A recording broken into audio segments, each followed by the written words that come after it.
This is the Mid-American Conference on ESPN, and the basketball world turns their attention tonight to Western Massachusetts. And to answer the question, can Miami and the Redhawks stay undefeated? The number 22 team in the nation comes inside the Mullen Center, and so do you. We welcome you courtside to Jack Lehman Court alongside Frank Sullivan.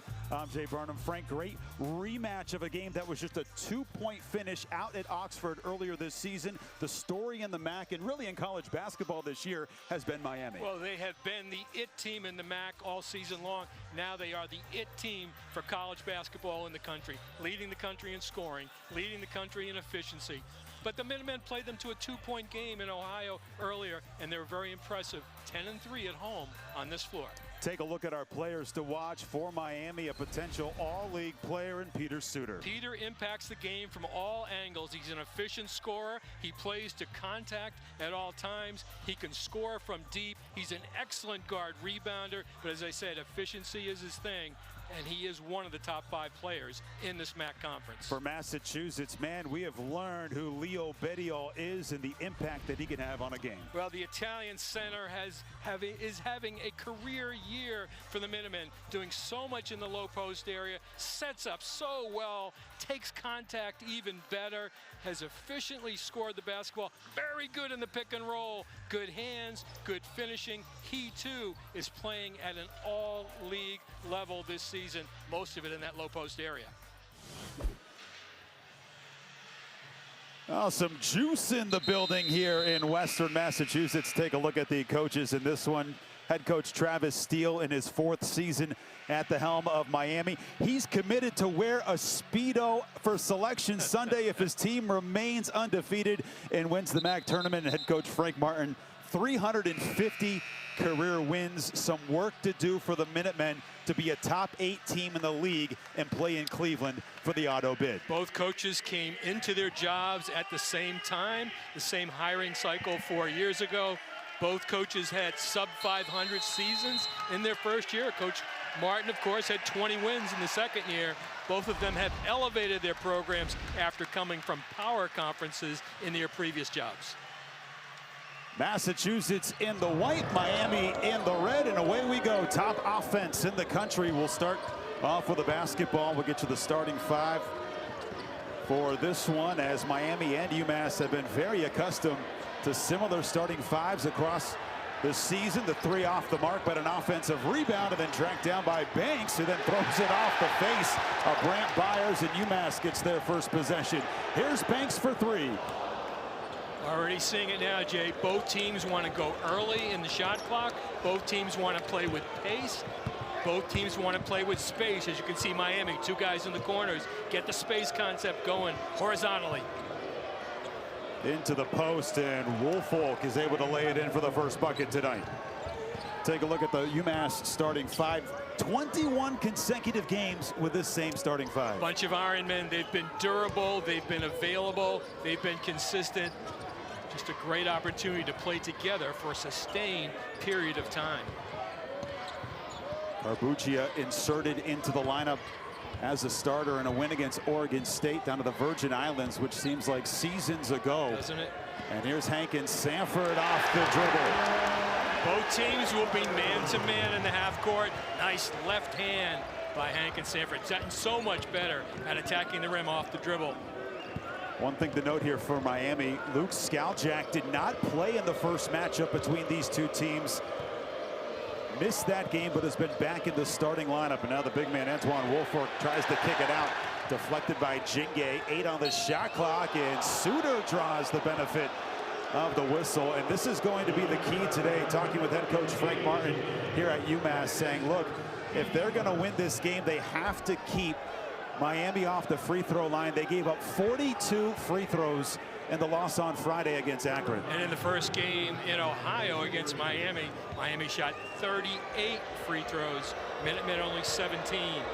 Key free throws down the stretch propelled these guys in red to a win at home earlier this season.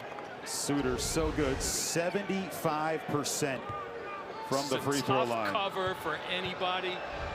One thing you just got to let him do is shoot over you, not shoot down with your hands and get the contact, because he is just skilled at the free throw line. as we said in the open, Jay, number 5, so skilled in many areas. His first team All-MAC last year, now in his second season at Miami, the senior from Indiana. Can play make, can score, had 9 assists in the first game versus the Minutemen. Gets all 3, and now we got a whistle the other way. Daniel Hankins Sanford trying to establish presence against Brant Byers, who picks up the foul. You know, Byers, he's got a little quickness factor. Hankins Sanford does on the Byers.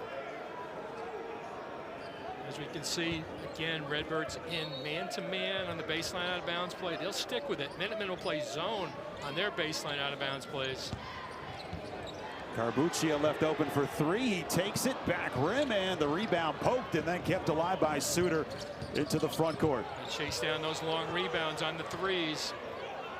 Can't leave this guy open. Elmer for 3. That's off the mark. He hit 6 of those and a career-high 30 in the first matchup against Massachusetts out in Oxford. Some of those 3s came against the UMass zone. So UMass will play a little more zone than Miami will in the half court. Bedial so smooth with that touch and turnaround hook. Now he gets to that left shoulder, right hand. He's going to score. Skaljak averaging 10 points a game. Gets it up to Elmer. Cross court into the corner. Suter navigating. Little fadeaway. Pulls the trigger and knocks it down. As we said, they will stretch the floor horizontally, use people in the corners. One of the effective things they do beyond shooting is drive the basketball, as we saw Suter right there. You got an offensive foul on Leo Bedial for Massachusetts. That's where UMass got into a lot of difficulty against Akron because they got into foul trouble. Literally everybody in the starting 5. Turnovers for the Minutemen now, 12 a game. They had 10 in the Akron game the other night. Miami about the same range, 11 in MAC contests for turnovers. Skaljak will take the 3 and he buries it. Well, his story is a great one, Jay. You'll get into it, I know, but he's having a breakout season. Steady, poised, 36% from behind the three-point line. A product from Brecksville, Ohio. Southern Cuyahoga County, and now a foul as UMass tries to feed it into Bedial. They'll try to do that time and time again. That's on Almar Atlason, the junior from Iceland, off the bench. Minutemen will be more reliant than Miami will on getting the ball inside to post people. Miami will get there off the dribble and off the cut. Minutemen more traditional, feed the low post. That does create opportunities on the perimeter for UMass. Hankins Sanford will try his hand at the 3. That doesn't go. Skaljak with a rebound for the Red Hawks. The pace we talk about with the Red Hawks. Pitch it ahead. Suter, oh man, unstoppable. He's got 8. Both teams will play in the 90s, Jay. Both played in the 90s in their last game. Miami versus Ohio, UMass versus Akron. Both those games were in the 90s. Tough shot for Banks on the other end, his first 2 tonight. Not going to take many 2s, Marcus Banks, 24. But when he does, they'll be mid-range, they'll be close like that. With this Miami team, their efficiency, and they still shoot 3s at such a high clip. UMass and Carbuccia got a hand on that. Skaljak so good in that middle third of the floor with the dribble.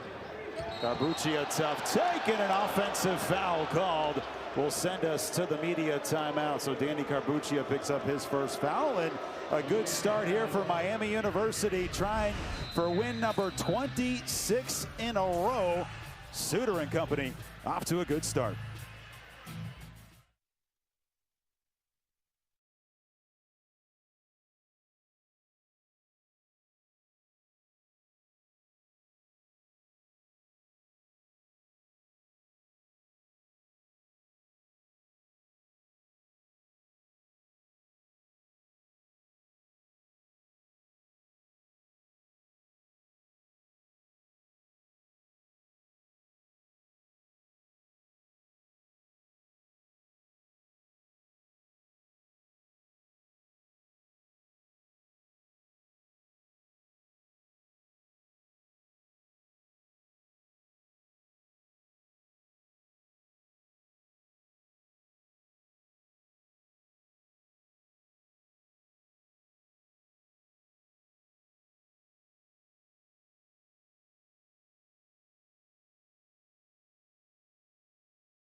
between these two teams. First one, Ian Elmer went off for 30 points, hit 6 threes against the Minutemen.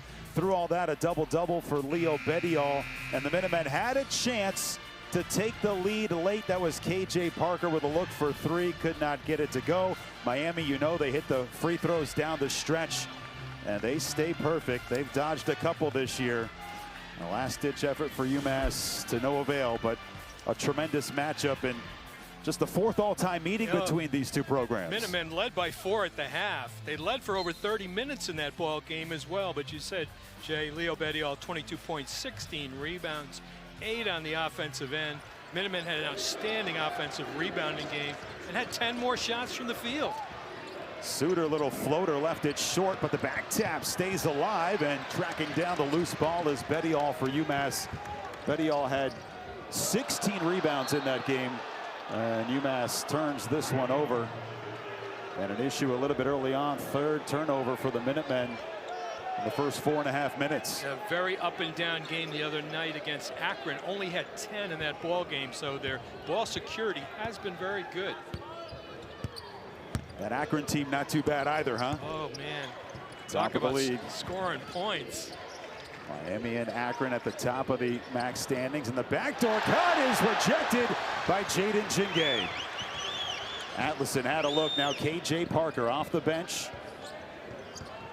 And a huge asset for UMass, his first season here in Amherst. Thought about the mid-range, finds Hankins Sanford instead, and he can't finish that one cleanly. Going hard off the rebound defensively.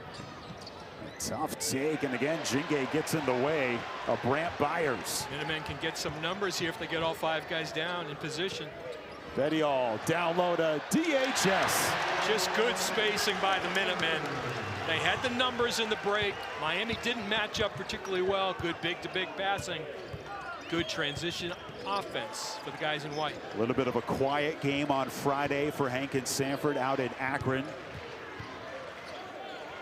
Skip pass into the corner, 3 on the way. That one buried by Justin Kirby, the freshman from Fishers, Indiana. Exactly how they use their space in the half court. Direct skip pass to an offensive player whose man was guarding in help position in the middle of the lane. 3 made threes for the Red Hawks, and Marcus Banks Jr. gets in on the action for his first 3 tonight. Well contested by Justin Kirby. 39% for Marcus Banks Jr., averaging 17 per game. You'll see 9 or 10, maybe more threes between these two teams. Perry on the response, knocks one down. And we see the guys in red using those corners for catch and shoot opportunities. Perry and Kirby, 2 freshmen off the bench, hitting big threes here early on. Now Bedial attacks, and Bedial muscles this one up. One thing that Miami doesn't do is they don't foul very often. 25-0, 12-0 in the league. The foul on Jaden Jingay will be his first for UMass. We'll see a changing of the guard here. Elmer will come back in for Miami along with Woolfolk. UMass will bring in Dwayne Wimberly Jr., the freshman off the bench, along with Luka Damjanec. Frank Martin not happy about that. No, not at all. He's saying that the dribbler was in a change of direction play, and all his guy was doing was trying to beat him to the spot. Didn't impact the dribbler at all. Might have had his hands on it. Those 2 fouls early on Jaden Jingay, who's the most impactful defender UMass has. We'll have to weather the storm without him. And we see the Red Hawks with a cut to the rim after a dribble to the rim, another cut to the rim, leaving that rim wide open, as you can see. So many shooters. Perry, tough take, and the rebound for Bedial. 7 minutes gone by here in the opening half. Banks navigating. Banks trying to use the glass, and the rebound ripped down by Ian Elmer. They absolutely positively knew they had to get out to the closeout to Banks. Bedial contesting that pass and deflects it out of bounds. This Miami team, 25-9 last year. They were 2 points away from winning the MAC tournament, lost to Akron. Keeping a lot of their core players, 10 guys returning this season. And didn't go to the portal very deep. Brought in a lot of freshmen, as we're seeing. Different way of looking at roster reconstruction. Atlason left wide open. Cannot do that. Knocks down another three for Miami. So talented. Atlason is a skilled 4. He'll play the 4. He'll play the 5. He'll stretch the floor, as we just saw. Woolfolk gets the pass, deflected on the feed to him, and it's out of bounds. Last touch by UMass. It'll stay Miami basketball. You know, Miami's deceptive. They're actually second in the MAC in steals, 7.7. Minutemen are 7th in steals, but creating so much offense from their defense. When you think about steals in this league, you think about maybe Akron or Bowling Green. We were waiting for either a foul or a bucket there, but Kirby had it swiped out of his hands by Wembley, and Miami turns it over. But this is a Miami team that creates offense from their defense. He just lost it going up. Sure did.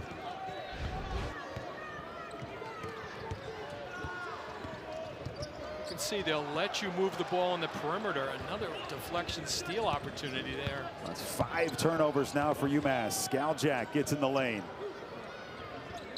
Skaljack's got a little bit of that Jalen Brunson game when he gets going. Gets in the lane, plays off at 2 feet. Atlason from deep. That's off the mark, and Wembley with the rebound for UMass. Half of the shots for the Redhawks have been at the 3-point line. They're 40% as a team from beyond the arc. And again, active hands by the Redhawks. This one deflected, but it finds Damjanec. No flow for UMass offensively at the moment. Again, Skaljack gets in there. Skaljack over the top of the Damjanec screen. Carbuccia, the freshman, reins it in. And on the recovery, Carbucci saw that Skaljack went under the screen. Pulled up right there. Just his 8th made 3 of the season. Picks the Minutemen up offensively. You can see how hard Miami's been guarding in this one. Skaljack picked up by Carbuccia, pokes it away. It'll stay Miami basketball when we come back. 11:03 to go here in the first half. Miami has been bombs away from 3-point range, 5 of 8 to get this one started for the Redhawks.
Fans, be sure to check out the UMass store. It's your one-stop shop for all things UMass basketball, including jerseys, custom gear, and Adidas sideline apparel.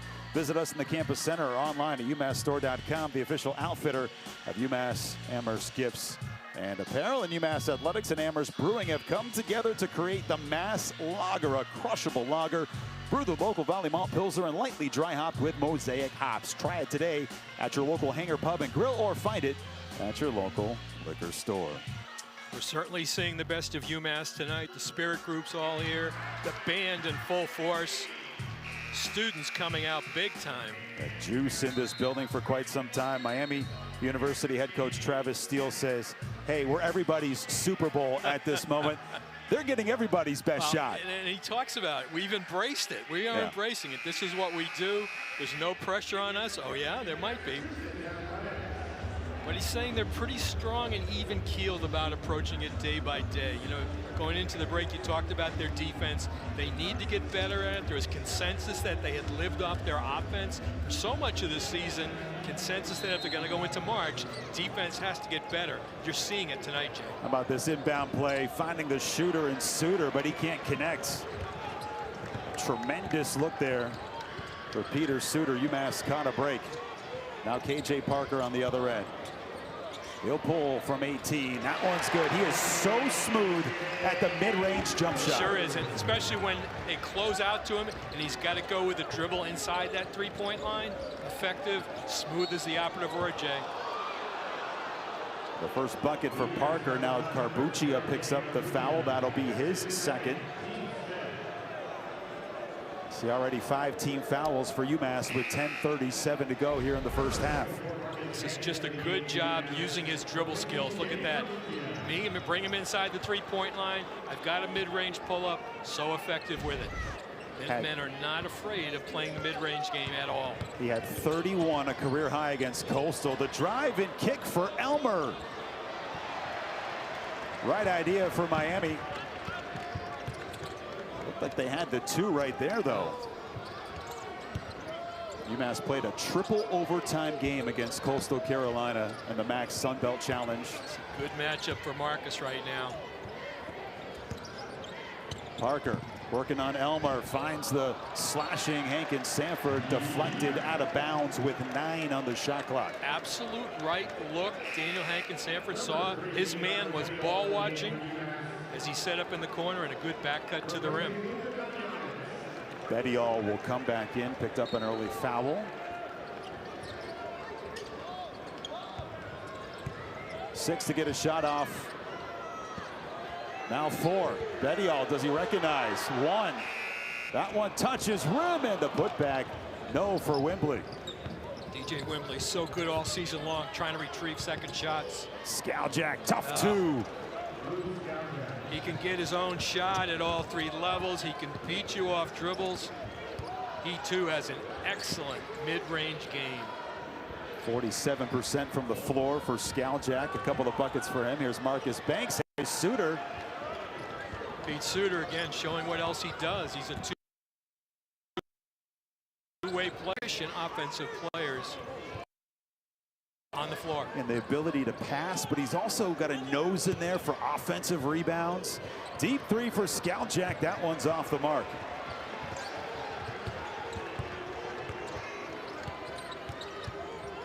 It's 11 three-point attempts for the Redbirds in this first half. All alone, KJ Parker back rims it.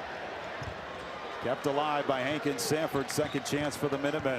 You can see how hard Scaljak is working on Banks. He'll try a top of the key 3. No good there, and a big boy rebound for Antoine Woolfolk. Paws it in with one hand. His second-year transfer from Rutgers. Hey, apologies, I called them Red Birds. Red Hawks. New league, coach. Come on. Yeah, I know. I was thinking the Cardinals. How about that find? And Suter knows what to do from there. Good patience with the dribble. Good awareness in terms of the timing of the cut by Suter. Great hookup. Already 10 points for Peter Suter. Had a huge game earlier against Buffalo, 37 points in an OT win. Miami's played some close games. UMass has as well. 8 of 13 in conference for the Minutemen by 3 or less, and there's 2 more for Hankins Sanford. He knows what the team needs, a fresh attack of the rim. Great job going to his right hand, Daniel Hankins Sanford.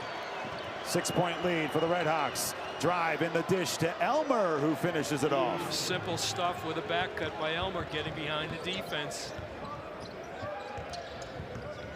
KJ got a good matchup out front. Bettiol quick to the bucket. He's so fast once you feed him the basketball in the post. Bettiol 60% from the floor. It's made such a difference for this UMass team, something they did not have last year. He's second in the Mid-American Conference at field goal percentage. Scaljak thought about the step back. See what Suter can do as well. He can go into the Little post. mismatch, kicks it out. Extra pass, Elmer, 3 on the way, no good, and the rebound for Bettiol. Good job by the Minutemen, stunting and doubling the low post area, forcing some passing. They scrambled nicely out of it. Inside 7 to go here. Deep 3 for KJ Parker, no good. Long rebound, and it's Wembley who draws the foul as he tracked down the loose ball. That's going to be on Elmer, and that'll take us to the next media timeout. 6:50 to go here in a rapid and exhilarating first half.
Well, Miami, we talked about it. They've held on. They've learned how to win. They've won some close ones. You can see here. Miami thrice in OT. The 2-point win against UMass. Buffalo, man, a couple of real battles with the Bulls, ultimately able to win them all. The Redhawks have been 11-0 on the road. 10 true road games. One of the most in Division I basketball. Are they in the NCAA tournament if the season ended today? Depends who you ask, right? They know they just got to keep winning. Wembley with the shot clock running down. That doesn't go. Suter with a rebound for Miami. Myers skips it over. Perry shakes by Parker, then gives it out to Suter with 6:18 to go here in the first half. Little mismatch with Bettiol on him. Suter thought he could do something off the dribble. Bettiol stayed down. It's that dribble post up again look. And now Wembley will get hit with team foul number 6 for the Minutemen. Atlason just going to back in there if he could. Minutemen shooting 50% from the field right now, actually 48 after that last miss. They're winning the boards 13-9. Fresh 20 on the shot clock. As we said, when they get the out of bounds play on the baseline, they'll show their zone. Myers got his man in the air, thought he'd get a foul, and then we've got one on Miami instead. That's Justin Kirby. Wow. You know, we heard Justin Kirby was a stud athlete, and we saw it right there. That made his first career start against the Minutemen on January 27th. See Isaiah Placid checking into the game for UMass. He's been used sparingly over the last month. You know, he has stayed ready, though. When he's come into games, he's been prepared, ready to play on offense. Gives him 3 shooters on the floor. Bettiol finds Hank and Sanford, missed the close one, kept alive. Throws it out to Placid. He'll pull the trigger, and he knocks it down. Just what we were saying, Jay. He has stayed ready. He's only shooting 23% from the three-point line, but he was confident going up with that one. Hasn't been given a ton of opportunities, and then finding Atlison underneath. This is what they do, the guys in red. They quiet the crowd with their execution. Speaking of crowds, over 10,000 out in Oxford on a regular basis now. Here, one of the largest crowds we've seen in quite some time. Placid trying to heat up. 10 on the shot clock. Bettiol on the go, and Bettiol with a kind of a backwards flip. Tried to generate some contact. Actually let him go. Miami pushes up ahead. They'll lose it. Bottle whistle. The team foul number 7. I think they got Placid. Saw the speed and quickness of Trey Perry, their number 1 for Miami. We're inside the final 5 minutes of the half, presented by Mass General Brigham Sports Medicine. Together, we'll write your comeback story. Just 3 team fouls for Miami. The 7th for UMass, so Trey Perry will go to the line on the 1-and-1. He connects. They got KJ Parker, on that foul, his first. He fouled out on Friday against Akron. Trey Perry at the line, a local guy. How about him? 1,700 points in high school. 4A state champion. Hits them both. Yeah, these freshmen we've seen, Kirby and Perry, very impressive for Miami. See the big fella Robbins in here late, the Pittsburgh guy as well. He's been okay for them too.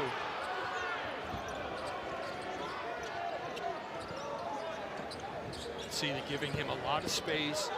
Bettiol from that range, just a little bit too far out. Just encouraging him, Alderson just encouraging him to put the ball on the floor. Redhawks trying to grow the lead. Bettiol with the steal. UMass has numbers. Banks in transition, gives it up. Placid for 3. Indeed. Unselfish. Sharing the basketball. Marcus Banks. Every reason to think he's entitled to that shot. Pass it up for a better one. Little juice off the bench for UMass, and a tough take for Trey Perry, who's got 4 straight for Miami. Speed, Placid, quickness. another triple. Oh, baby!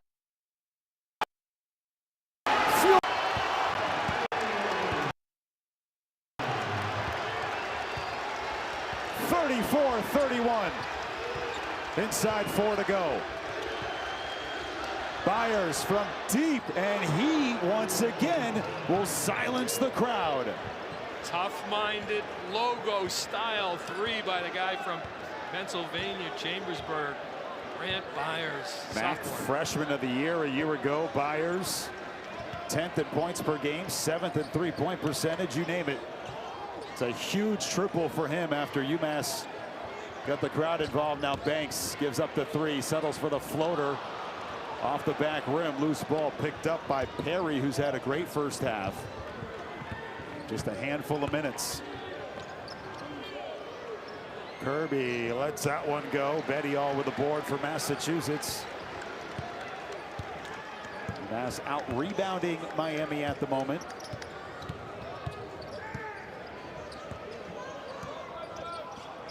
Show big, as you can see the hedge there. Placid left all alone.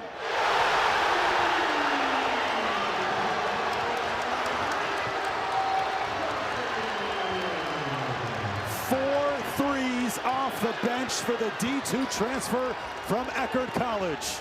Into the corner, Miami, another response. No, rebound, KJ Parker. Placid feeling it, and he gets fouled. Win up for number 5. This place erupting from a long slumber. It's been years since it's felt like this. 3 free throws on the other end when we return.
UMass needing a spark off the bench, and they have gotten it from the Eckerd College D2 transfer, Isaiah Placid. Hadn't played more than 10 minutes in a game in the last 6 contests, but here he comes out, and the Minutemen able to find him wide open. And you can see the stroke is just so pure from Placid. You know, one of the things that Coach Martin said to you on your podcast preseason was that he believed that the one skill that transferred from Division II to Division I is shooting. What better example than what we've seen from Isaiah right there. He hasn't gotten a lot of minutes, tough with Banks and Parker and the way they shoot the ball and the way Carbucci has been distributing the ball. But as we said earlier, Jay, he has stayed ready. 2 years in junior college, 2 years in Division II basketball, graduate school here at UMass, or senior year at UMass. And they're evaluating, as we went to break, if it will be 3 free throws for him or 2. It was just great on that possession to see the crowd almost talk him into they knew it, yeah, taking the attempt. So it will be 3 free throws for Isaiah Placid, who's 10 of 14 from the free throw line this season. Again, just hasn't gotten a lot of run, but with 2 fouls on Jaden Jingay, you could see how explosive this Miami offense is. Head coach Frank Martin for UMass might have said, well, let's just fight fire with fire. Yeah, certainly when you get that volume of 3-point shooting, 16 from Miami. Now both teams have made 6 threes, so it's now even. That separation component of the 3-point shot level right now. But where things favor Miami, and really a lot of the teams that UMass has played this year, has been at the free throw line. 67% for UMass, but just 1 out of 3 on that trip. Minutemen before that, had yet to shoot a free throw, so that's their first free throws in the ball game as they go to zone. Myers tries a deep one, offensive board for Elmer. He's so critical, grabbing rebounds, 6 rebounds per game. Myers navigates, tripped up. Skaljak didn't take it, finds Suter with 6. Working on Placid, little fadeaway, nice touch, a little short. Good job by the Minutemen. They got broken down a little bit in the zone defense. They scrambled nicely and regained their positioning. Miami led by as many as 9. Here's Damjanec into the post, looking for Bedial, too strong. Overthrew it is right, Jay. Skaljak flips it. Byers gets deep. Byers draws the whistle. Luka Damjanec, the sophomore from Austria, and so 2 free throws for Brant Byers coming up. Damjanec, you can see he's been an active role player for UMass this season. 10, 12, 13 minutes a game. He's actually shooting great from the field in MAC games. He was over 70% there for a while. So Brant Byers, redshirted his first season at Miami. As I mentioned, MAC freshman of the year a year ago, averaging 15 points a game. UMass kept him in check in the first meeting between these 2 teams. Game against Ohio on the weekend, got to the free throw line 16 times. Career high, obviously. Maybe not obviously, but career high. Goes without saying. Hits them both. Yeah, Miami obliterating Ohio, and now the active hands for Elmer. This is going to be a foul on KJ Parker, his 2nd, trying to prevent the breakaway. Ian Elmer getting that big paw out there and deflecting yet another pass. Those live ball turnovers, they're very good at getting him. This is a good illustration of just hands being in position to deflect the ball, and without that foul, he was gone. So Elmer, 79% from the free throw line, 2 points thus far. Out of Covington, Kentucky, 3rd year here at Miami. First of the 1-and-1 is good. This is, again, you see this Miami team keep a lot of their players. They know how to play with one another. This guy here, lights out shooter from the 3-point line, knows how to relocate, knows how to space the floor. Perfect for their scheme of offense. So 4 straight free throws, takes the air out from underneath Massachusetts into the final minute. Bedial gets bumped. That's just the 5th team foul on Miami. First one on Woolfolk. It's like Miami knew it. They got very physical on that play. Marcus Banks actually pushed some hands away. Almost got an offensive foul on that play. UMass 6 of 11 from 3-point range, 6 of 17 for the Redhawks. Marcus Banks taking the ball out, Jay. Often comes off a staggered screen. There he comes. They find him in the corner, typically not there. Parker trying to maneuver, fights it in, and that was ill-advised. Stolen by Miami yet again. Too much traffic, no passing angle at all, just trying to do the right thing. 4 steals for the Redhawks and a chance to grow this lead. That was at 1.9 here in the first half. Redhawks shooting 45% from the field now. 9 of 9 from the line as well. Skaljak looking to create some space. That one contested. Shot clock off. UMass a chance to end on a high note. Banks step back 3. Doesn't go. Offensive board. Bettiol will get to the line. 5th rebound already for Leo Bettiol. Just read that rebound angle perfectly. Covered the weak side of the glass. Himself to the line. This is a good look at the basket by Marcus. You can see Bettiol went right to the weak. Even though it was a 3-point shot, he followed the ball nicely. He knew it was going to be short on the rebound and not long when a lot of 3-point shots sometimes wind up.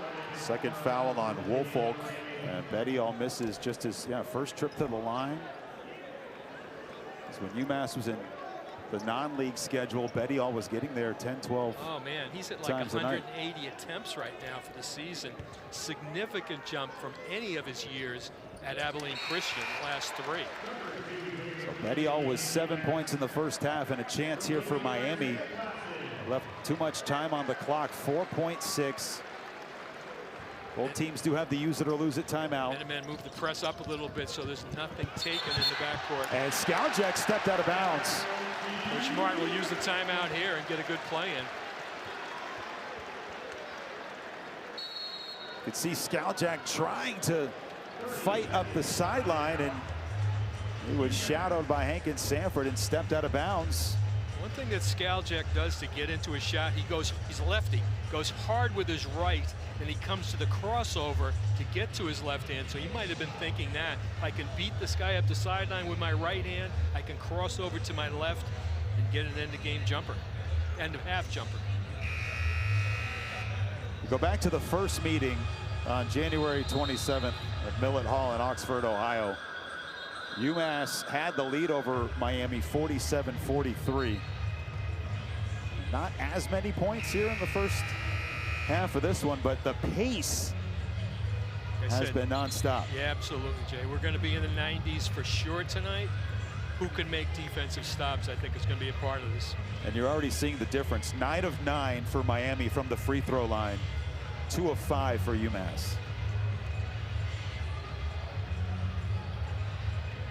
You got Placid, you got Banks, real good catch and shoot guys. You got KJ Parker. So there's 3 individuals out there.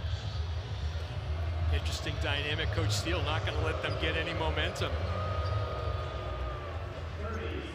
So he'll take his use it or lose it timeout. Coach Travis Steele, 4 years at Xavier.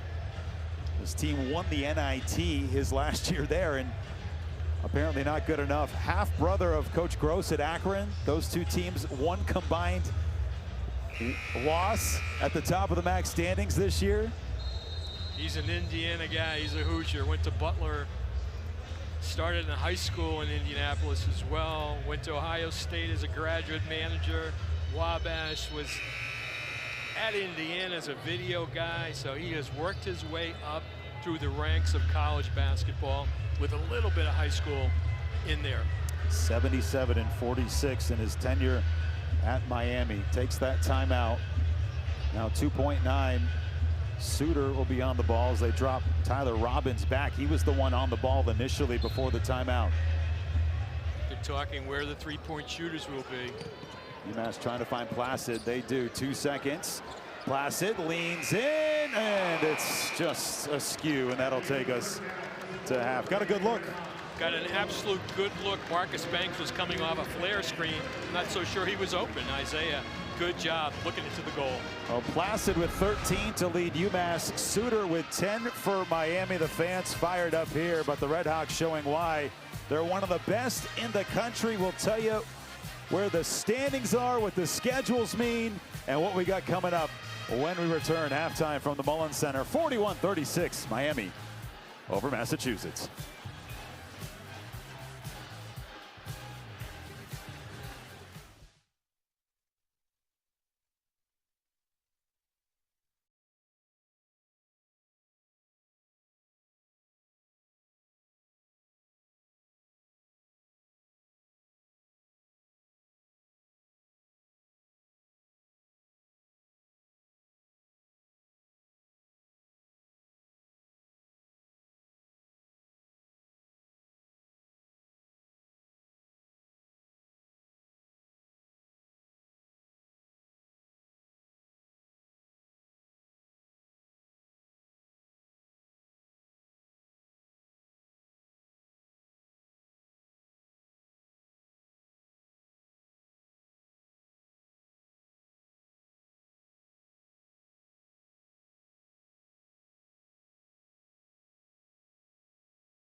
(41-36) at the half. Miami leading the entire way. We'll take a look at the Mid-American Conference standings. Of course, Miami at the top, 12-0. Akron, their only loss is to Miami. Unfortunately, those two teams do not play again in the regular season. Now, the top 8 teams make the Mid-American Conference tournament. You can see UMass at 7, Buffalo at 8. That's going to be our matchup this Saturday for the 30th anniversary of the Final Four team. All those guys will be back here for the matchup, UMass Buffalo at 6 o'clock. Minutemen have some work to do. Of course, you'd like to be a little bit higher up, but if it ends up being Miami 1, UMass 8, we could see this matchup for the 3rd time this season as we see what's coming up for both of these teams. Now, the Minutemen, as I mentioned, at Buffalo. Miami have one more game than UMass on this runway. They've got Bowling Green, at Eastern, at Western, Toledo, and then they have to go to Ohio to finish off the season in the Battle of the Bricks. And so not going to be easy to stay undefeated, to keep this perfect season together, but there certainly is a shot. And for UMass, the big game on Saturday against Buffalo. They've already beaten Buffalo once. Get them again, you get that tiebreaker for sure.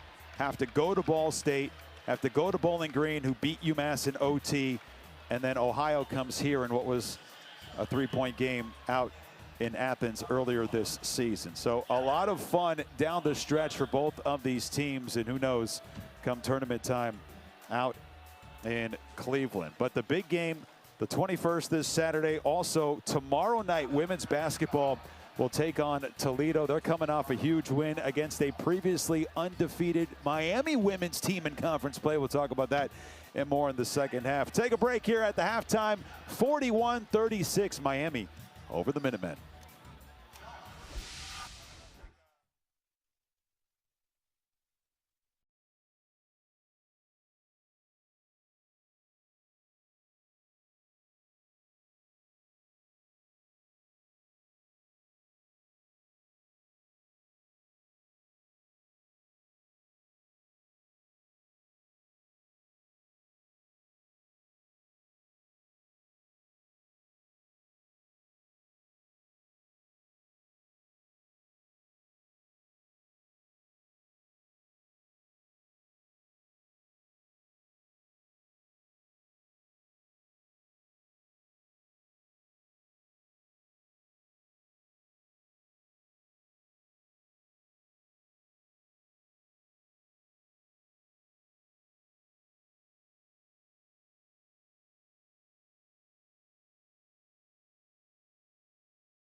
Defeated Miami, number 22 team in the nation, up 5 at the half. We'll take a quick look at some highlights and stats. Miami got off to a great start in this one. Jaden Jinge limited because of a couple of fouls, but Suter got blocked and then delivers one on the other end. Isaiah Placid, the instant offense for UMass off the bench. They found themselves trailing by 9 until Placid started to rain threes. 4 of 5 from beyond the arc here, wide open. And the Minutemen, unfortunately, on their end, only 2 of 5 from the free throw line. Meanwhile, Suter, well, there's a reason why he's an all-league player. 10 points in the first half for the senior from Indiana. And the ball movement for Miami, creating so much space, finding cutters, and then the skip passes. Both Trey Perry and Justin Kirby adding threes, the freshman off the bench for Miami. And it was a rapid and very fast first half here at the Mullins Center. You can see both teams shooting fairly well. Miami kind of below where they normally are. UMass winning the rebound battle. 3-point percentage, both teams hitting 6. Turnovers an issue for the Minutemen, but the big number that we'll keep an eye on throughout the night, free throws, 9 of 9 for Miami, 2 of 5 for UMass. Back with the second half after this.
We're ready for half number 2.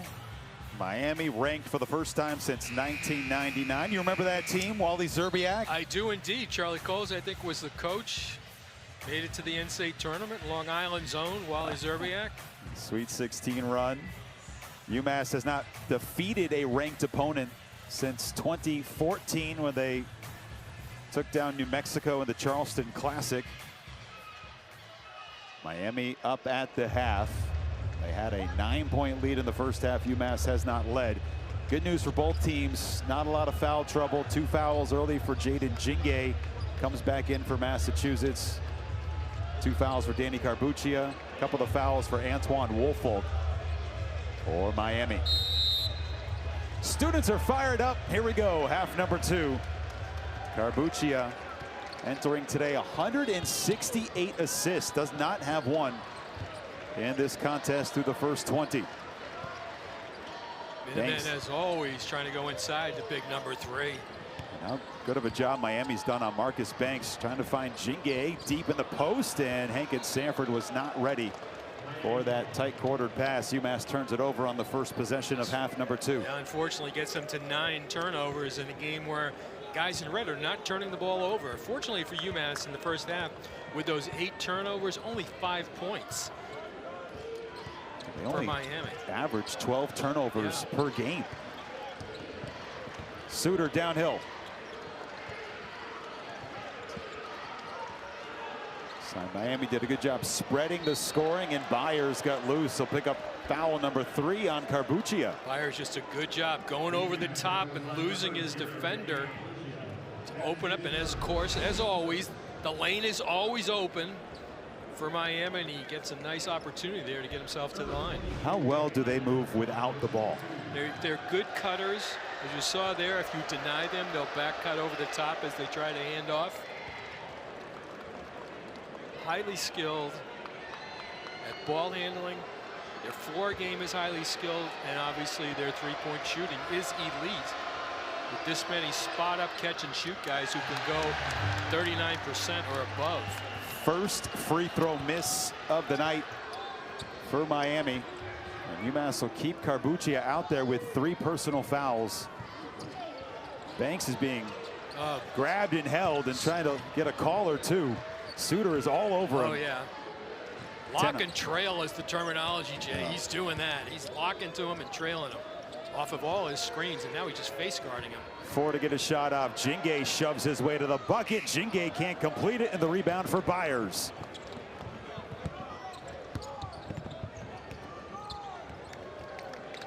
So I talk about the Brunson game. There it was right there. That's what you see Jalen Brunson with the Knicks. Get in the lane, get a full side to himself, score off at 2 feet. Especially with a guy that has 3 fouls on him. Absolutely. Go right at him, trying to pick up number 4. Into the post, Bettiol. Bettiol, deflected pass. Carbuccia will try a 3. That's his second tonight. Not his milieu, but he gets 3-point make number 9 on the season.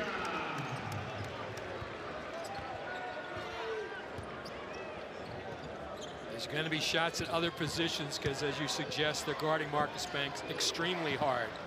Peter Suter. Skaljak so shifty, gets into the paint. Nice little fadeaway look, and he scores again. So at that right to left crossover, Jay puts it on the floor going hard to the right. Crossover back to his left. Get in the lane off at 2 feet. Had 12 in the blowout win against Ohio. It's off the foot of Byers. Skaljak's story is so intriguing. You know, he was the backup point guard to start the season. Yeah, that might not be talked about enough. Evan Ipsaro was the starting point guard for 12 games for Miami, and then unfortunately had a torn ACL mid-December. Skaljak steps in. They don't miss a beat. Not a beat, and he had no reason to think he could be successful. He's just built more and more confidence. See lock and trail with Suter again over the top of the screen with Banks. No room. Carbuccia firing away 3s, his 3rd made triple tonight. I think I saw Luke Skaljak look at the bench, say, "What's up with this?" Probably not in the scouting report. No. Probably said let him shoot from that distance. Nice find into the big man Atlason, but it's disrupted, and UMass can't take advantage.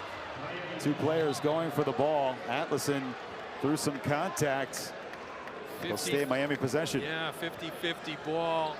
Everybody running hard. They just don't grab it. Jinge probably could have got his hands on it. Carbuccia 9 points, all from 3-point range.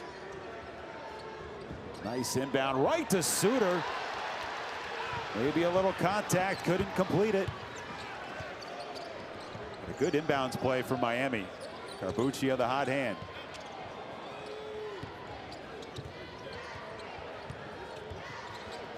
Bettiol sealed off into the corner. Up top, Carbuccia, why not?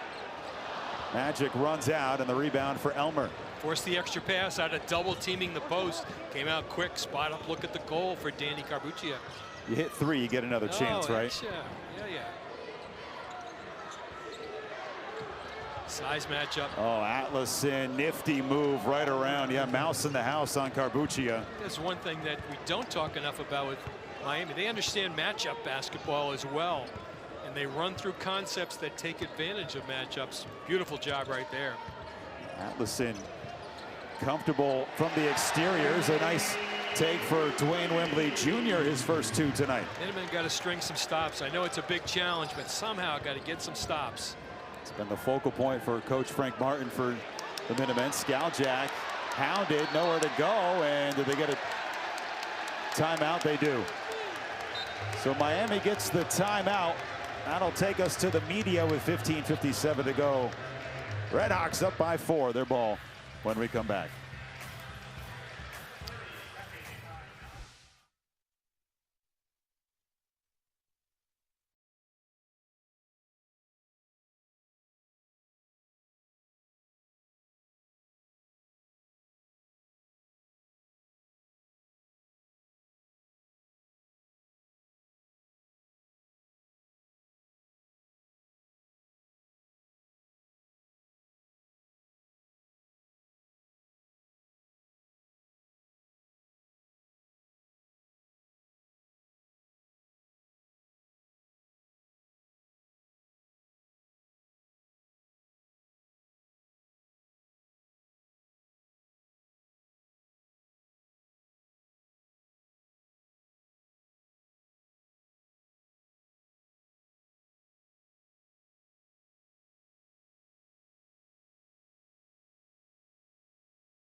Beautiful shot here of Western Massachusetts. Mass General Brigham is proud to be the official orthopedics and sports medicine care provider for UMass Athletics. And today's game is brought to you in part by the UMass Amherst Alumni Association, which celebrates 150 years of providing services and programs that support UMass Amherst alumni. Thank you, UMass Amherst Alumni Association, for all that you've done to keep UMass's revolutionary spirit alive. We're in the dreaded back-to-back media timeout sector at the moment. Next whistle will trigger another media. And on the inbound right to Atlason, got close, got a good look. Excellent execution. Minutemen doing some switching there. Good read by the Redhawks. Yeah, the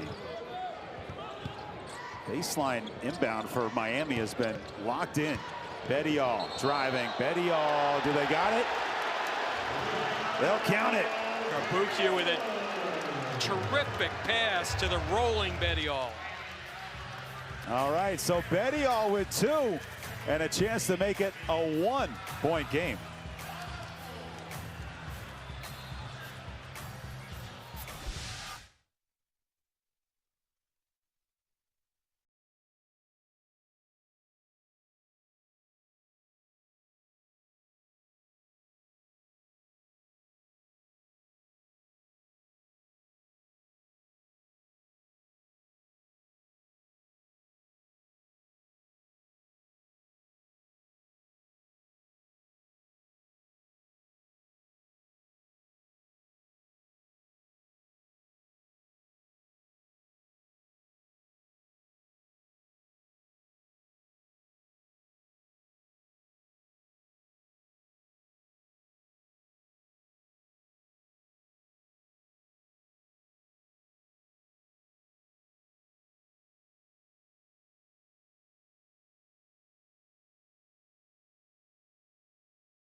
Saturday, you saw a good one. This was the women's program, Miami and UMass, 11-0 in conference until the end. And the Minute women, Megan Olbreys and company, able to get the job done. And they hang on.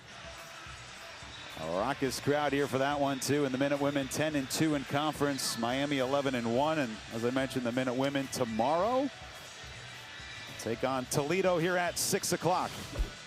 You like that inbound play? There they are. You know, for Coach Leffler, just a simple out-of-bounds play.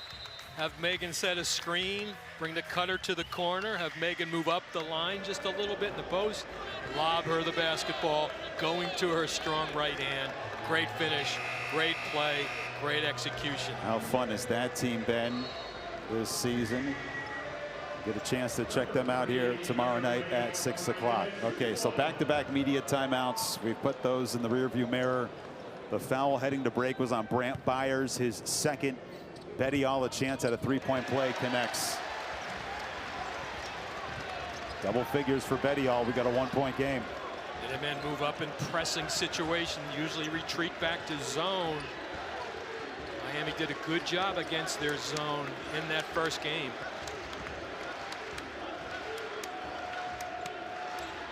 Suter into the corner, extra pass to Byers. Nifty move to his left, and Byers drills the three. You know, when you're playing zone like that, you can't fly by. You just got to be big. Byers, as we've seen, can go deep, 2 feet behind that line.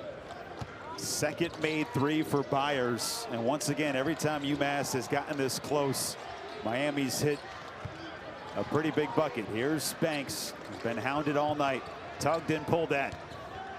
Into the post. Betty All draws the double, fighting for space, and the pivot gets the foul on Atlason.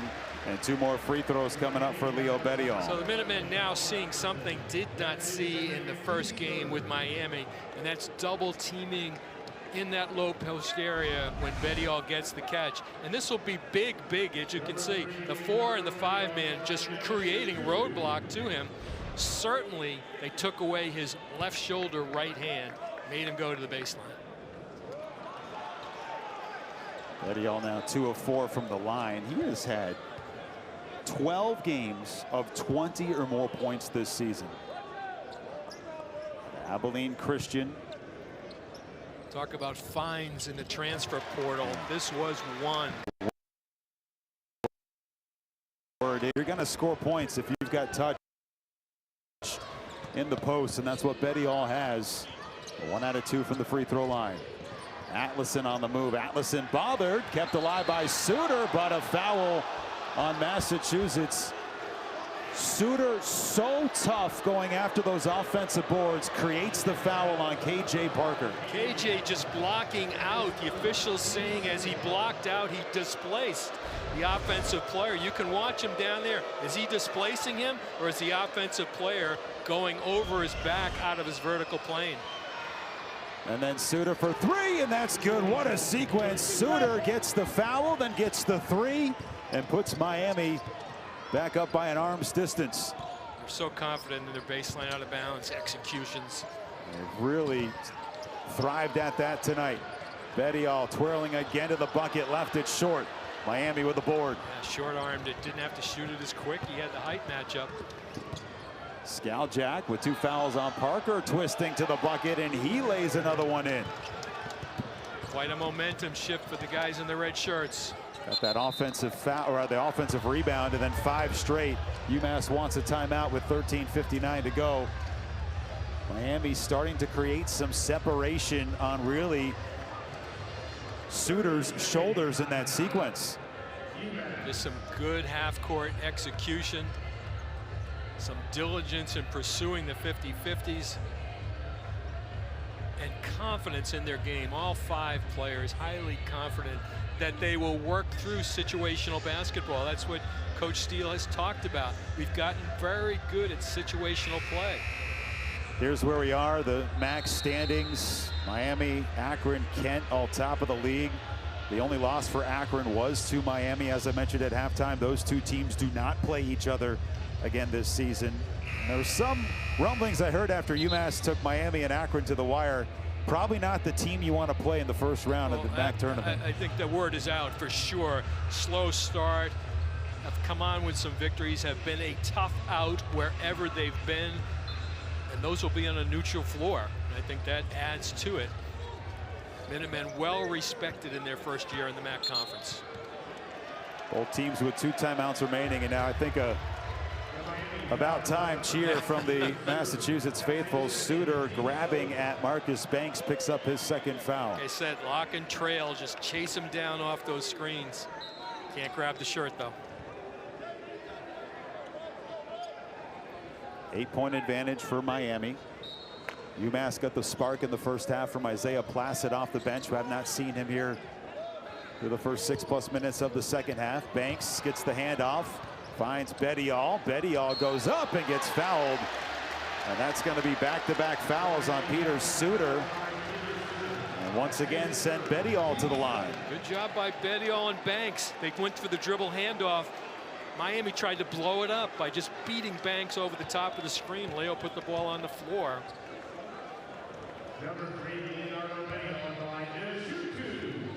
We'll see how Miami plays this with Suter and 3 fouls. It looks like Kirby will come in as Bettiol makes the first. Now 12 points for Leo Bettiol.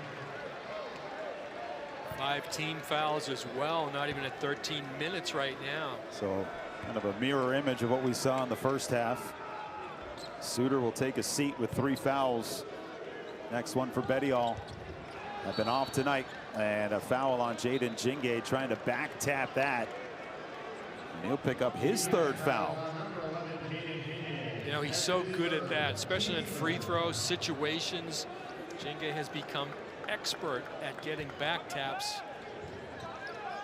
This one backfires, and a foul on Jaden Jingay. Miami across half court through the pressure from UMass. Slows the flow down just a little bit, gets the Minutemen defense set. They're in zone now.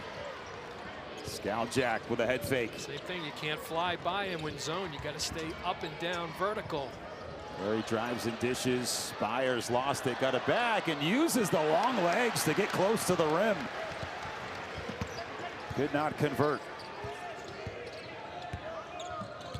Carbuccia on the drive. Little floater for Danny Carbuccia, his first 2 tonight. Found the gap driving lane between himself and Marcus Banks. Elmore was just sticking with Banks.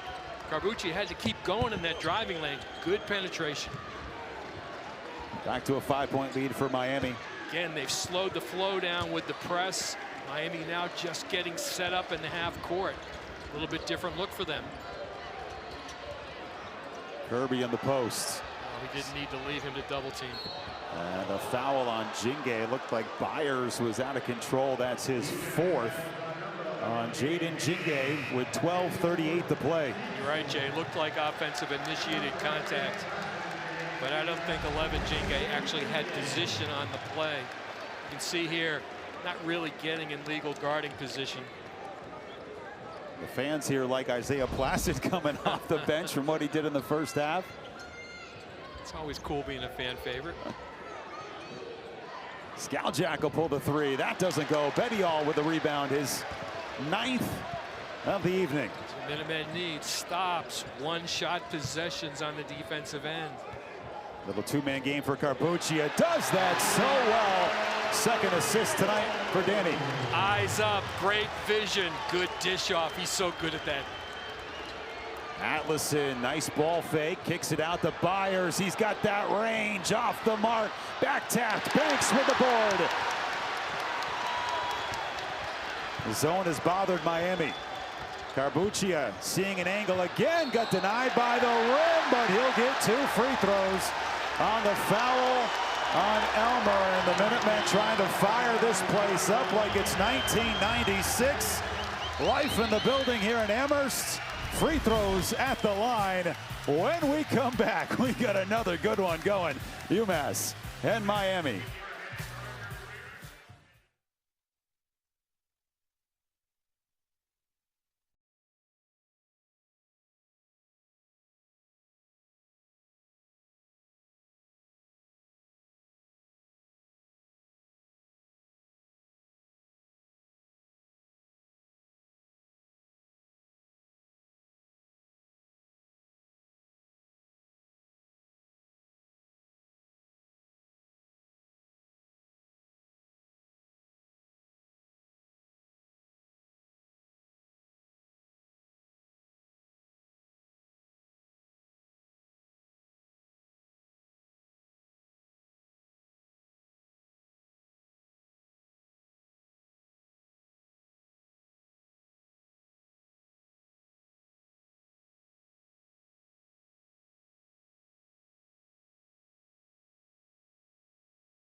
first win against a ranked team here at home for the Minutemen. You got to go back to 2004. That's the Rashawn Freeman game. Scores the game winner, but the game's still going on as he's celebrating with his teammates. And UConn, the reigning champs that year, had a chance.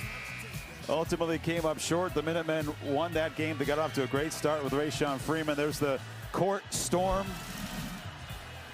Great to see Coach Steve Lapis in there. That's right. Terrific win. I think I had read somewhere where it was the first time Hall of Fame coach Jim Calhoun had lost to the Minutemen in like 19 games. 2 free throws for Danny Carbuccia. He's been getting better in that regard. Now 20 of 53 on the season for Carbuccia, up to 12 points. Yeah, UMass would play UConn the following year, and then, well, they never agreed to come back. Yeah. 2 big free throws for Danny Carbuccia. Again, Minutemen stops, one-shot possessions on the defensive end. Every time they've gotten to this vantage point, Miami has come up with a big play to settle the crowd and maintain the lead. There he goes. He's got the switch on the play. Suter, 18-footer. That one doesn't go. A chance for UMass to leverage. Carbuccia starting to take over, finds a slashing Hankins. Sanford, his pass stolen. Suter trying to beat Banks, gets to the bucket and gets the foul. No better example of the two-way play of Peter Suter. Again, live ball situation. Able to just push it on his own and get to the rim and get one more. What a sequence yet again. Your big players make big plays. Banks with his first foul. And the Minutemen were looking to take their first lead. Instead, it's an opportunity at 3 on the other end. Suter, calm, cool, collected, knocks it down. 16 points for the senior from Indiana. Bellarmine transfer. 11-12 to go here in the second half. Minutemen go out of the horn set, 4 and 5 at the elbows. Leo just being a bully. Pure strength from Bettiol. You see him give the too small thing too.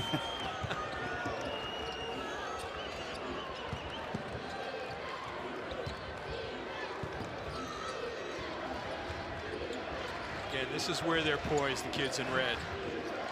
Unflappable. Woolfolk tries to respond, and he draws the foul on Bettiol. And Woolfolk will get 2 of his own.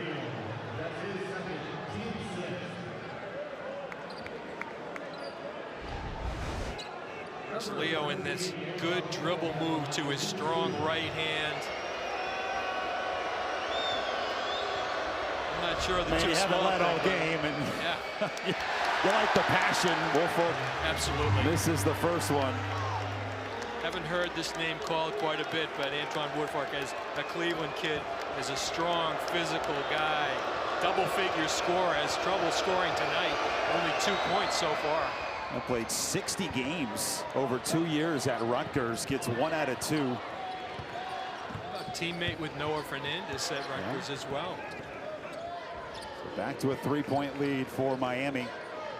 And UMass has been to the precipice, but they have not been able to get back to even or above. Here's Banks for 3. Oh. Indeed! We are tied. That was an expert read of the screen by Banks. He faded to the corner. Defender went over the top. A steal. Here's Placid for number 5. Off the back of the rim. Bettiol tries to reel it in, and it's out of bounds on Leo Bettiol.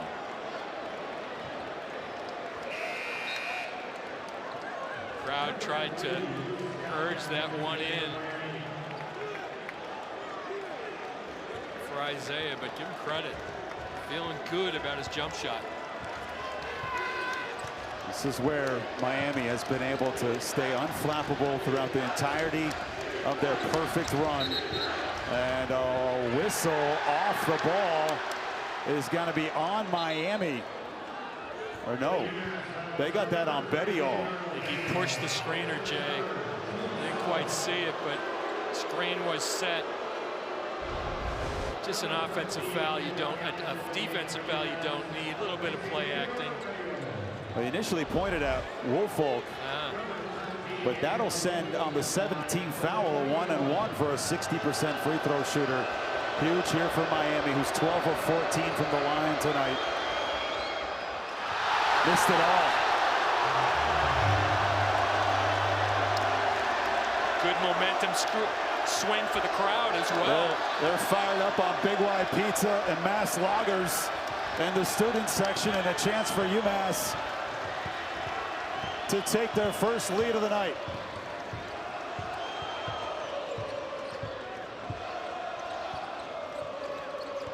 Giving Carbucci a lot of room. Backdoor cut to Placid. He knew what he wanted. Carbucci, he knew it. He had the vision, eyes up. Isaiah Placid just reads it appropriately with the cut to the rim. The boulder has been pushed uphill for UMass. Will Miami respond? Damjanic deflected it out of bounds, and he'll get hit with the foul. Already the 8th team foul for UMass. And another 1-and-1 for Antoine Woolfolk, who just airballed into the student section moments ago.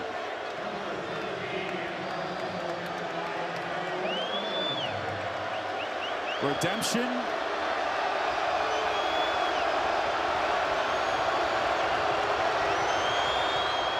Yes. That's got to feel good. He's a very proud guy. He's strong. He's physical. He's an elite defender. Look at that body. Tremendous high school football player as well. They don't care, though.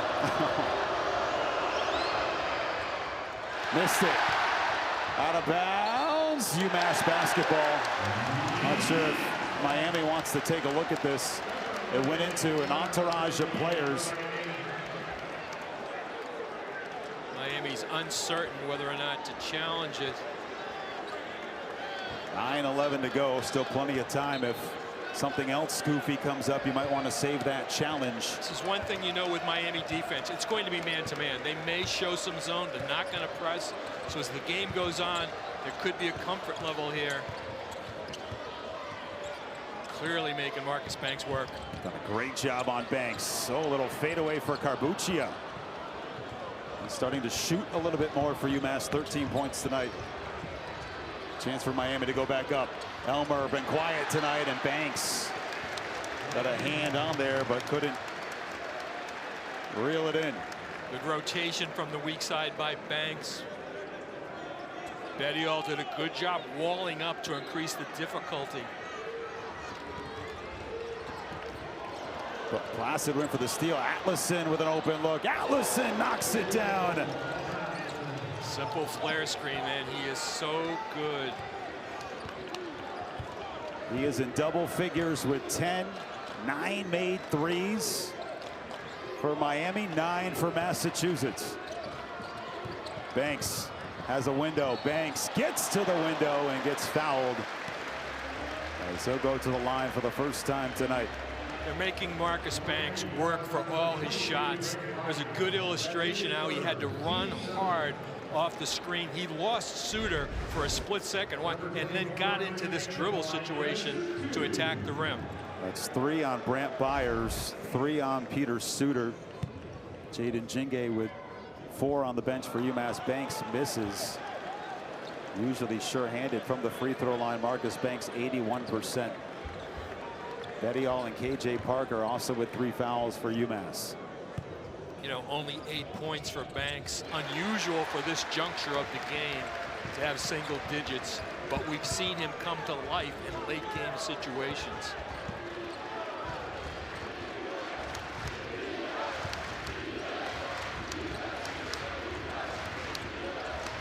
Atlason hit the 3 moments ago. I think they like this matchup right here. Working on Damjanic, and he gets it to fall. Atlason got a good screen to cut to the low block. Knew he had a little bit more agility in that low post to make a move over Damjanic and capitalized on that matchup. And a tremendous free throw shooter is Atlason. 5 straight for Miami. You can see he's going to get a quick screen there and come across, and just knows that he can get past him with a quick spin to the baseline, spin to the top. Converts the old-fashioned way, 13 points. Elmar Atlason, the junior out of Iceland. And in the blink of an eye, Miami able to grow. Not only get back on top, but make it a 4-point lead. One of the few times you'll see the Redhawks in zone. Betty all the Banks. Banks with a floater, doesn't go. Putback is there, however. Great execution. Put Marcus Banks in the mid-post against the zone. Placid went for the steal. Elmer goes for the flush. And Betty all will be called for his 4th foul. And Elmer took a spill. Looks like he's just trying to get his wind back in him. And he is up and moving. That's good to see. 7:34 to go. Free throws for Elmer when we come back.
For UMass, all the close games they've had, well, they've put their opponent on the line some and then some more. 43 free throw attempts on Friday for Akron. You can see when you're losing by 1 or 2 points, that's clearly the difference. Miami today, 14 of 18 with 7:34 to go.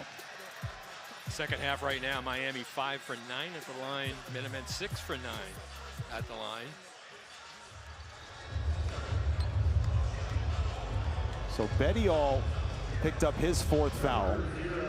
He'll depart the game. Damjanec will take some minutes for UMass. Jinge out of the game for UMass. 2 of your big starters with 4 fouls each. And Elmer, who collided with Betty all. This is on the first one, a 79% free throw shooter. But Elmer, 4 points in this game right here. 30 points in the first game against UMass. Such a difference maker. Yeah.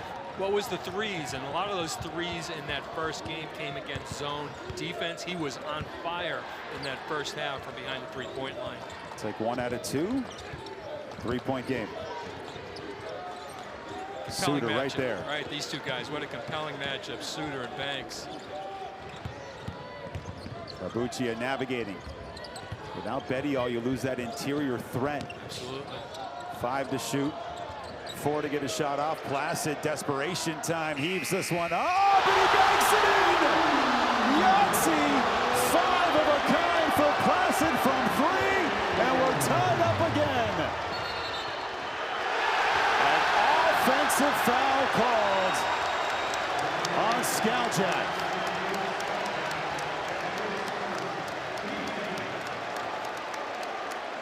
When it's your night, it's your night. I think he's been here before in Division II, making those significant shots off balance. What a night for that kid. D1 high tonight.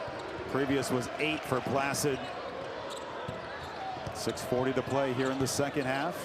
Carbuccia to Damjanec. Damianis to Placid. Little fadeaway. That doesn't go.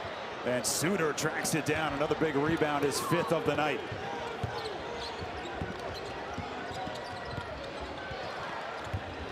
Miami regrouping here off the offensive foul. Surprised to see Skaljak pass on that the first time, driving it. There's Elmer in the corner for 3. Ian Elmer. Jeez, I had to bring up that 30-point game. You sure did. Oh, man, that's on me. Clutch. Miami. Elmer up to 8 points tonight, and then the steal for Byers. Easy steal right there to telegraph that bounce pass. 11th turnover for UMass. They had 9 in the first half. They've mitigated that, but now Miami a chance to go up 2 possessions. Nice find to Suter, and he scores at the bucket. Those 2 guys play so well together. Skaljak, Suter. Simple basketball. UMass gets it to Hankins Sanford, and he'll work the interior with Bettiol out of the game. For UMass, you wonder how long you'll go without Bettiol and Chingay on the bench with 4 fouls and 5:10 to go. Skaljak again didn't play in the first matchup between these teams, which was a 2-point finish. Suter on Placid. Suter, a remarkable finish, and he'll go back to the line.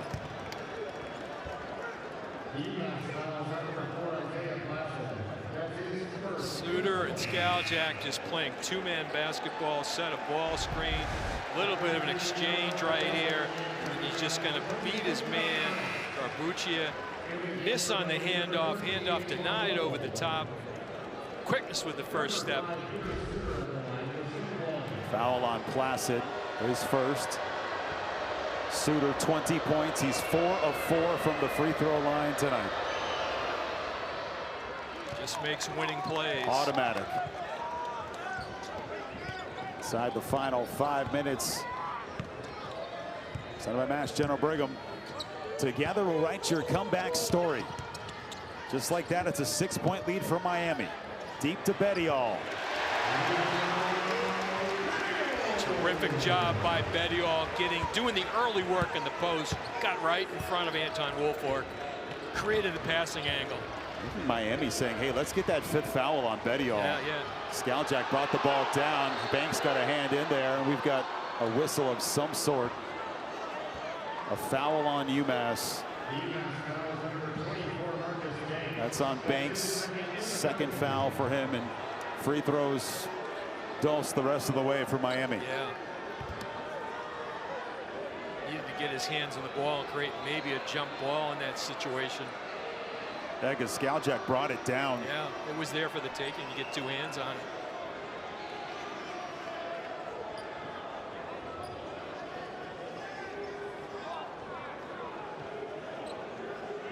Minutemen have been here all season. These under 5-minute games that are 2, 3, 1 possessions.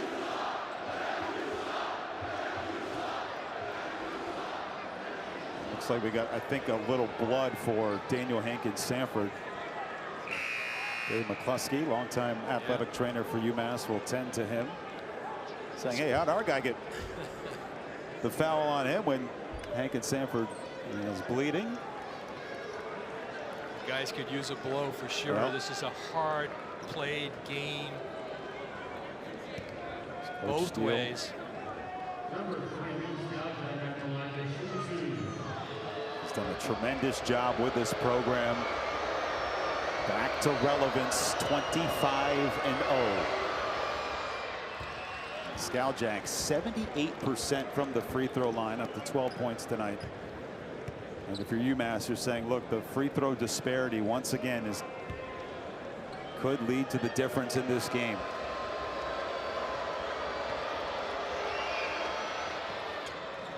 .23 attempts now for Miami. Minutemen with 19 free throw attempts. Thought earlier in the half, Minutemen would get to the bonus quicker, as Miami had 5 quick fouls. Pass isn't there for Garbuccia, finds Placid instead.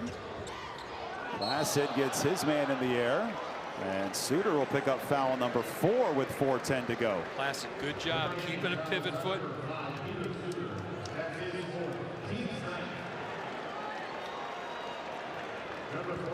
If you're the selection committee watching this Miami team play and see how they got down by 2, UMass made such a rush to get back in the game, and then without even getting flummoxed or out of their game plan, they just quietly go down the court, run their offense. I mean,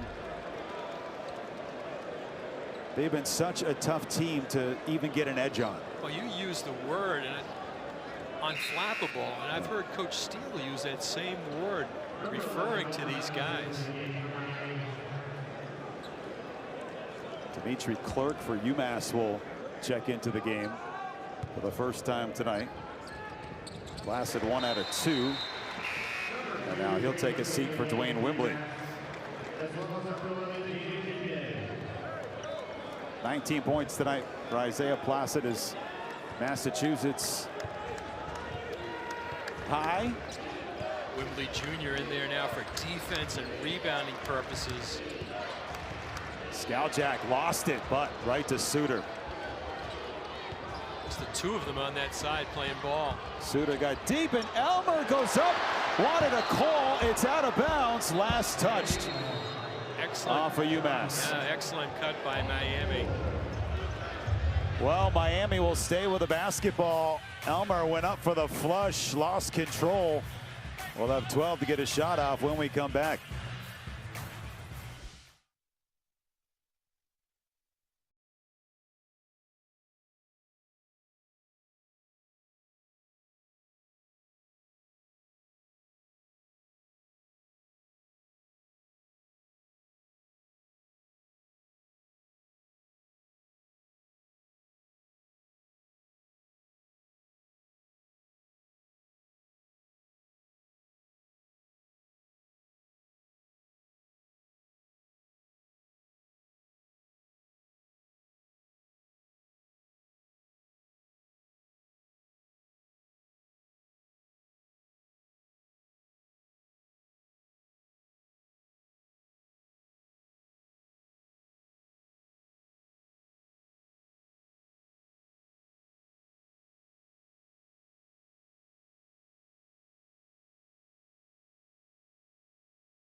In these situations down to the wire. UMass has been a bit of a mixed bag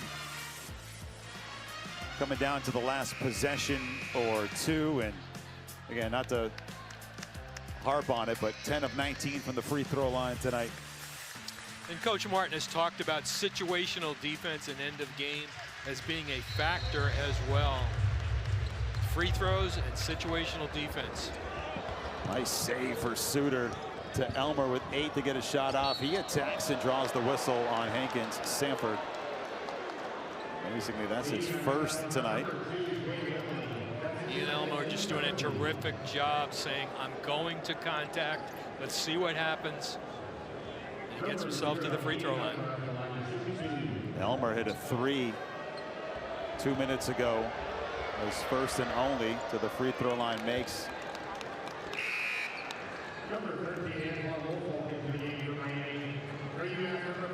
Getting word over 2,200 students have made their way through the gates here. Great job for the marketing team at UMass. Certainly have seen a good game.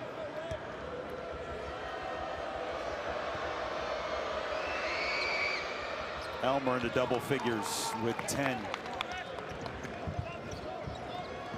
UMass running out of time, down by 7.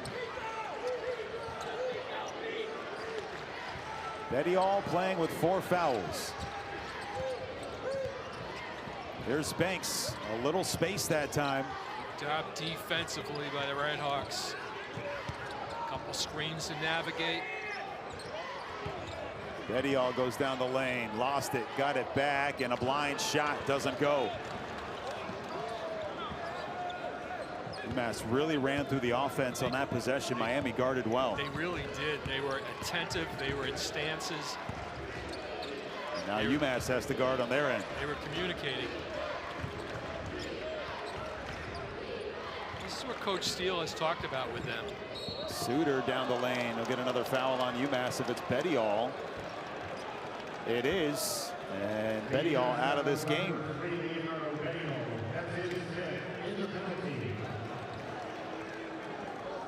That is a huge blow for the Minutemen. Betty All out of the game. 18 points, 9 rebounds, 7 of 12 from the floor. Minutemen will bring in Jaden Jinge, who also has 4 fouls. Suter with 21 points tonight. He's been poised in every situation. This is just a tough region play by Betty All coming from the weak side. His initial stance was not great.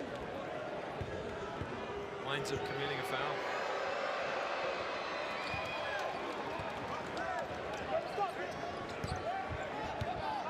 Gets them both, and now matching the largest lead in 9 today with 2:51 to go. Carbuccia drives, has it blocked, saved by Hankins. Sanford, second chance. Banks around and out, snake bitten there, and it will stay UMass possession. Just a good job guarding Marcus Banks overall in the half court there by Suter, but that's where he often gets threes off of missed shots. Second chance opportunity, gets behind the three-point line. Good look at the basket. Everything but down in that rim. This is a crazy number for UMass this year. They have consistently shot 50% from three-point range, 10 of 20 tonight. Carbuccia with 3 of those. Instead drives and will throw this one off the glass. It's Suter, his 5th 20-plus performance this evening, leading the way with 23 for Miami. Skaljak saved by Byers. This is where Suter, Skaljak continue to take over. You can see right there trying to run a 2-man play themselves. Skaljak down the lane and somehow able to get that one up. Gets to his strong right hand. Gets him to 15 points on the night. He is a difference maker. Sure is. Placid with 5 threes. Might not be enough tonight for UMass. On the go with Elmer glued on him.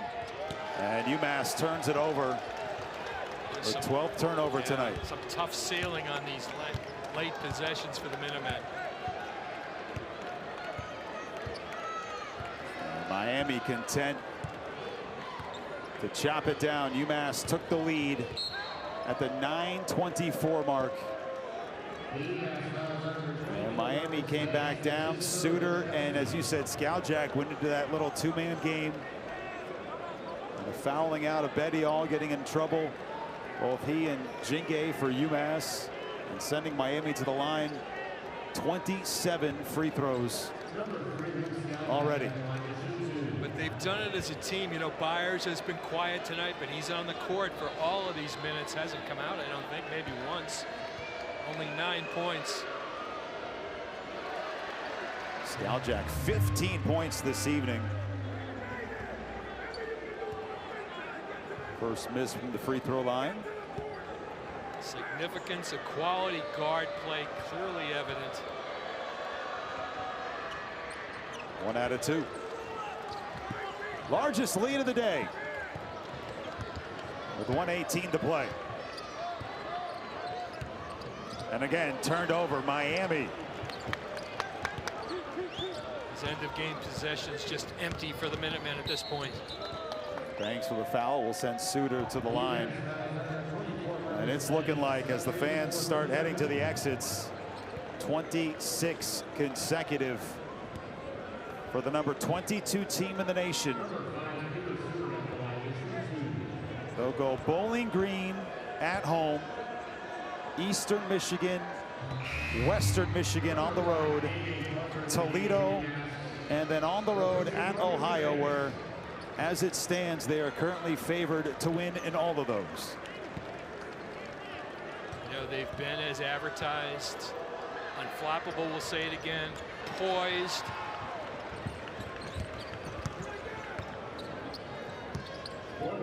Final minute. Got to be quick. Those free throws have snuck up now, Jay. That's 31 attempts for the Miami. Jingay with a floater, make it an 8-point game, and UMass will take a timeout.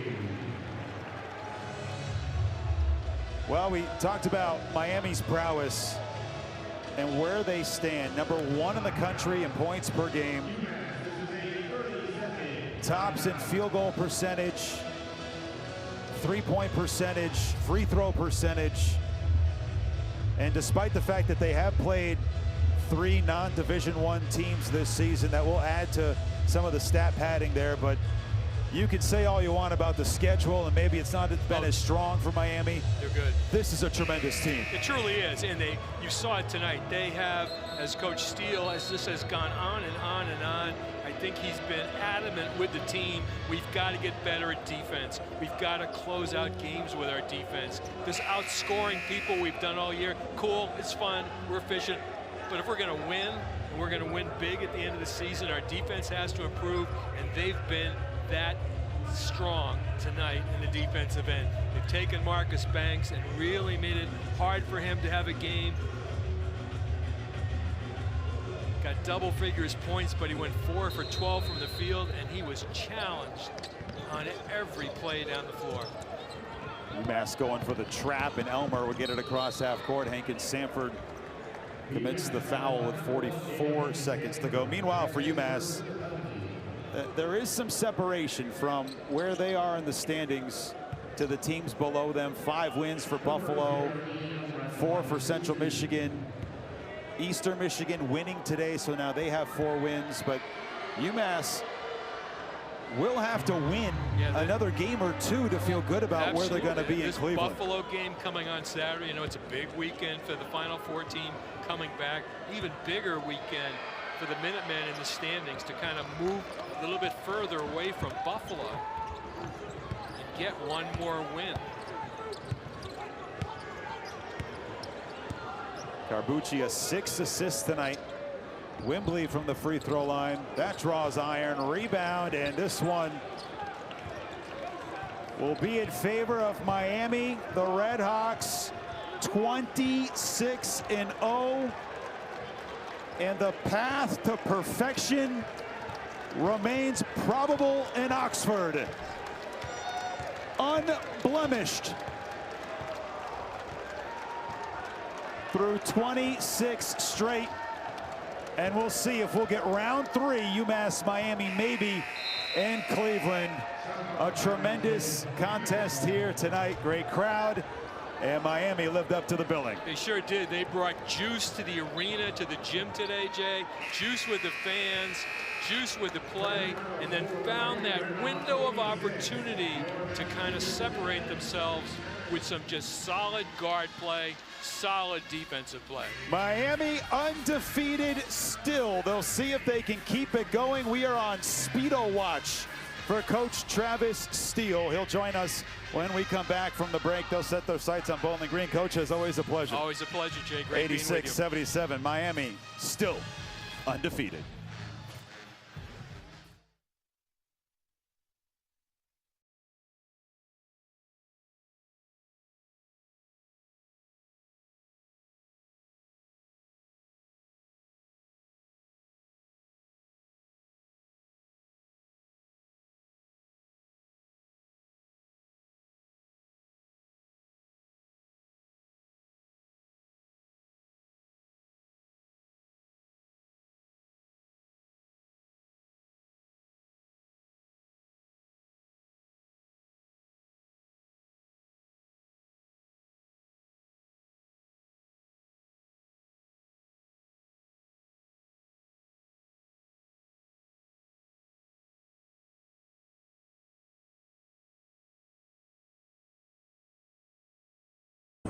Miami 26-0. Coach Travis Steele joins us here courtside. Coach, it seemed like UMass would make a run. You guys would come right back. This team's unflappable, isn't it? It is. That's a word we've used a lot with our group, and we knew we were going to have a war tonight with anytime you play a Frank Martin team. Got a lot of respect for him and the way they play. They're so tough. Yeah. Golly, man, it's they're fun to watch. They're fun to compete against.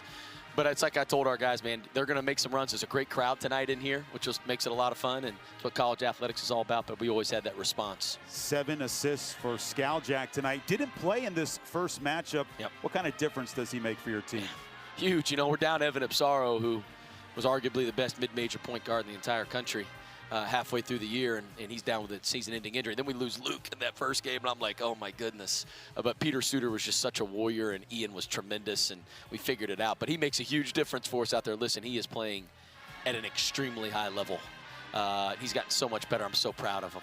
How do you keep this team focused? You know, we got such good character, great player leadership, man. Peter Suter, Evan Ipsaro, Ian Elmer were voted team captains for a reason. Those guys set the tone every single day.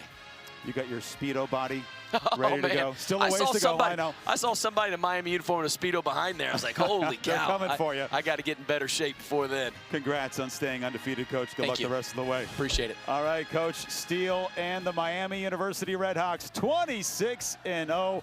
And a big contest here tonight. Thanks to everybody for joining us throughout. 86-77, the final. You can get more UMass basketball tomorrow night, 6 o'clock. The women's team will take on Toledo. We'll see you here on Saturday for the 30th anniversary of the 1996 Final Four team. For Coach Frank Sullivan, our entire production crew, and all the fans who came out tonight, thank you so much. Until next time, from Amherst, my name's Jay Burnham saying so long, everybody.